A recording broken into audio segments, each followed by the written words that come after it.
Thought I'd answer one question I get asked quite a lot is, how much does this uniform cost? How much did it cost me? Because people see it and they envy it, you know, it's a nicely put together set of kit and people want to have a version of it themselves. Well, it was very expensive to put this whole thing together because I couldn't just get it in one sort of set. If I tried to, I probably would have saved some money actually. But anyway, I wanted to do things my own way, and over the years I've put it together. The jackets I bought from a British costumier and recreation company called Sutlers, and they made quite a few errors on the jackets.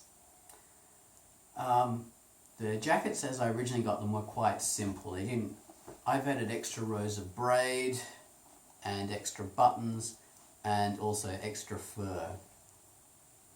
Where they made the mistakes was they didn't have this fur down the front here or on the base of the jacket. I had to add those myself. It originally came with very simple pewter buttons. I had to get special custom buttons for it, and everything added up. Originally the jackets cost me about $3,000 for both of them. Getting the extra fur costs quite a bit of money. I had to sew that on myself. Getting the extra braid costs quite a bit of money. Getting the buttons, these ones here, on the outside row, these are silver plated, and also the ball buttons on the other side. This jacket had two sides. The other side's behind my back. I didn't want to go through that again when I wanted extra buttons because it would have cost me a hell of a lot of money to get them all silver plated and to buy extra buttons. So I took a cheaper option, which was I got buttons custom made. A bunch of nickel plated buttons. I've got some on the inner row here, and on this jacket here, these are all nickel plated buttons. Custom made. Just for me, and I have extra ones so I could sell them if anyone wants them. Quite a lot of them actually. And yeah, and that was another cost that added up. The barrel sash is made out of a few hundred meters of paracord. The little barrels themselves made of a steel rod wrapped around with Saltash cord. another cost. The trousers are vintage military uniform trousers. These are for a Lancer unit. They originally came with yellow Melton wool stripes. I pulled those off and sewed on these silver bullion double vellum rank stripes instead. Another cost. And because I thought that would look, you know, very well with the rest of the uniform. The gloves here are vintage suede leather gloves because I think these look a lot smarter than cotton. The neck stock, which is another expense. The belt, to get a proper Hussar style sword belt is incredibly expensive, upward of $300. So I got a more modern style 19th century sword belt. Bought the rings separately, the rivets, and I made it myself. And it turned out quite well. The S-buckle and everything like that. It's not that complicated to make a sword belt out of leather, especially if you've got all the pieces. But everything's a challenge.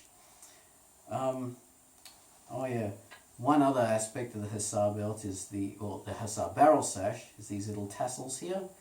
These are a super cord from a katana bag, I believe. And that fit the bill just right for the barrel sash, because you need this kind of thing. The original cross belt I had, the antique one, that was very expensive. And this one here, which is a more modern recreation, that costs like 160 US. So Even modern recreations are super expensive. This sabretash, again, this was a recreation of a sabretash. A bit smaller than what it should be, but again, that's another bloody expensive thing. It's like I've damaged it a bit, unfortunately. The skull itself on the sabretash, another expensive addition. The skull on the hat as well. The parts of the busby. Even these damn cap lines and these medals that I've got on here. All of these things added up. So I think the total cost in the end was probably something like almost $6,000.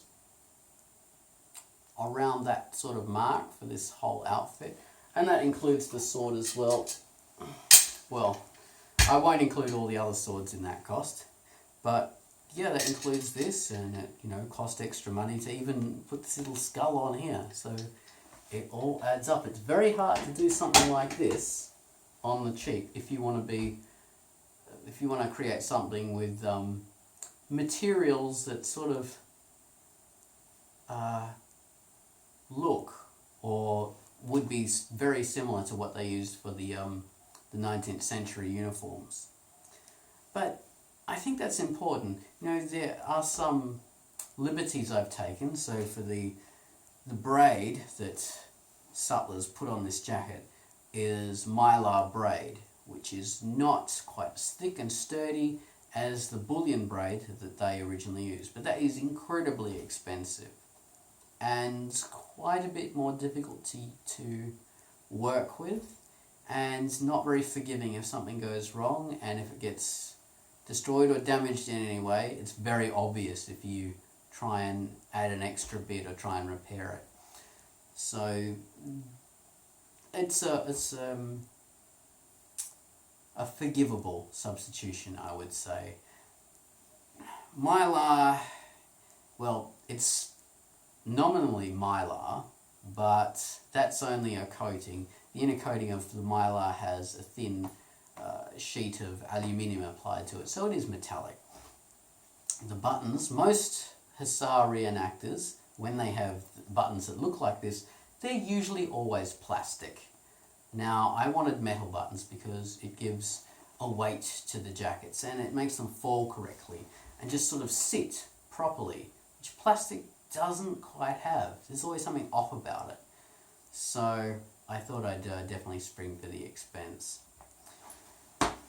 Originally I was going for silver plated ones, which look quite nice, and they tarnish gradually and go a bit sort of this pearly kind of look, which you'll notice there's quite a bit of difference with these nickel plated ones, which have a darker look because they're not having that thin oxide sulfur tarnish over time.